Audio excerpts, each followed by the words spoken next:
Gubernur Aceh Muzakir Manaf bersama Dubes Inggris untuk Indonesia, Dominic Jeremy, dan anggota DPR RI, Teguh Abdul Khalid meninjau progres pelaksanaan program inisiatif konservasi gajah pesangan atau Pesangan Elephant Conservation Initiative atau PECI di lahan PT Tusam Hutani Lestari di Kampung Karang Ampar, Kecamatan Ketol, Kabupaten Aceh Tengah pada Kamis 19 Juni 2025.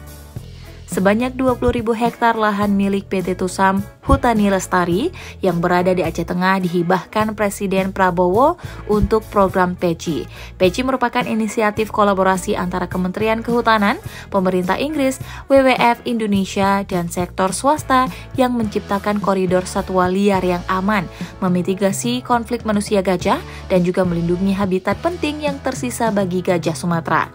Dalam kesempatan itu, Gubernur Aceh Muzakir Manaf menyatakan komitmennya untuk mencegah dan menanggulangi konflik antara gajah dan manusia. Oleh sebab itu, ia menyambut baik program Presiden bekerja sama dengan pemerintah Inggris dalam membangun kawasan konservasi gajah di Kabupaten Aceh Tengah. Sementara itu, Dubes Inggris untuk Indonesia, Dominic Jeremy, mengatakan pihaknya mendukung penuh pemerintah Indonesia, khususnya Aceh, untuk menyelesaikan konflik antara gajah dan manusia. Oleh sebab itulah, pihaknya siap berkolaborasi membangun kawasan konservasi gajah di Aceh Tengah.